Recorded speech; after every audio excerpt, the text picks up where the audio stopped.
Nous sommes au Havre, en Normandie. La ville a été fondée il y a des siècles autour d'une grande fonction. Être le port de l'estuaire de la Seine, être le port qui relie Paris à la mer.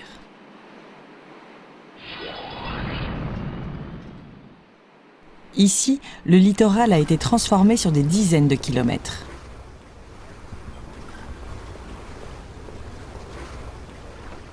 Des aménagements gigantesques ont permis au Havre d'être le premier port de France et un des 5 premiers en Europe.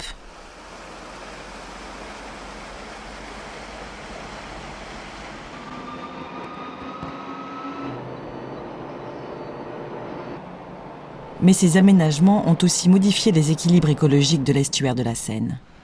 Aujourd'hui, le Havre essaie de développer son économie tout en sauvegardant les ressources naturelles du littoral.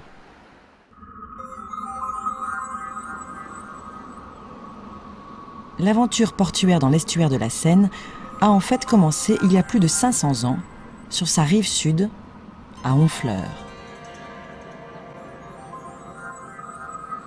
À la Renaissance, les explorateurs partaient d'ici vers le Brésil ou le Canada. Des négociants ont ici rivalisé pour importer des marchandises venues du monde entier. Mais il manquait un port pour accueillir de gros navires. François Ier décide qu'il se fera sur la rive nord de l'estuaire, dans une zone marécageuse, qui deviendra le port du Havre. Au fil du temps, un port s'est construit, et à ses côtés une ville. Aujourd'hui encore, le centre du Havre est parsemé de canaux, de quais, d'entrepôts. Le quartier des Docks est un souvenir de cette époque, où le port et la ville étaient totalement imbriqués. Un souvenir, car maintenant, le port du Havre, c'est ceci. Des quais immenses, directement sur la mer, là où la profondeur d'eau est suffisante.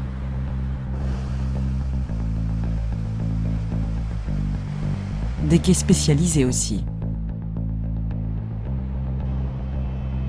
Le Havre est le premier port français pour l'accueil des containers, ces grandes boîtes de métal. Qu'y a-t-il à l'intérieur? Presque tout ce que l'on achète aujourd'hui. Des meubles, de l'électroménager, des jouets, des vêtements. Les porte-containers géants transportent jusqu'à 10 000 de ces boîtes. Des boîtes aux dimensions standardisées, ce qui permet de les charger et de les décharger en des temps records. De les manipuler facilement sur les quais. Et surtout de les insérer sur des camions. Dans le port du Havre, c'est un balai incessant de navires qui accostent et de camions qui repartent avec leur cargaison. C'est la transmodalité, la possibilité de passer d'un mode de transport à un autre, du bateau au camion ou au train. L'autre grande spécialité du Havre, c'est le transport des hydrocarbures, du gaz et du pétrole. Les pétroliers, devenus des supertankers, font couramment plus de 300 mètres de long.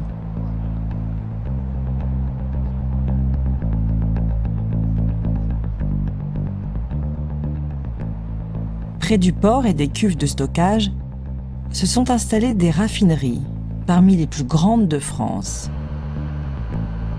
C'est ici que sont produits les carburants. Les activités de transformation du pétrole par la chimie se sont aussi multipliées. Cette pétrochimie produit des matières comme des plastiques. Au fil du temps, la région du Havre est devenue autant une immense zone industrielle qu'un port. On parle de zone industriello-portuaire.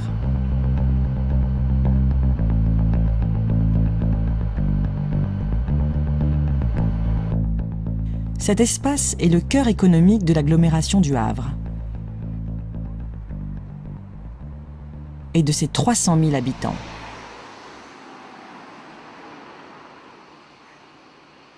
Pour les Havrais, l'emploi dépend surtout de la bonne santé économique du port et des activités qu'il engendre.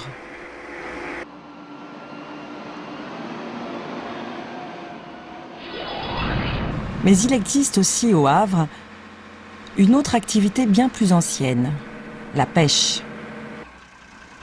À côté des immenses cargos, de petits chalutiers prennent la mer chaque matin. La pêche emploie un tout petit nombre de bateaux par rapport au commerce. Mais les pêcheurs sont les témoins de l'état écologique de la mer, de l'état de ses ressources.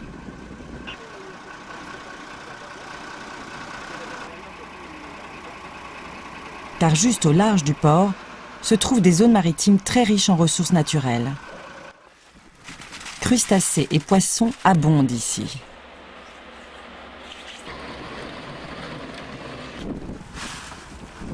Ce qui fait la richesse de cette mer, c'est en fait la proximité de l'estuaire de la Seine.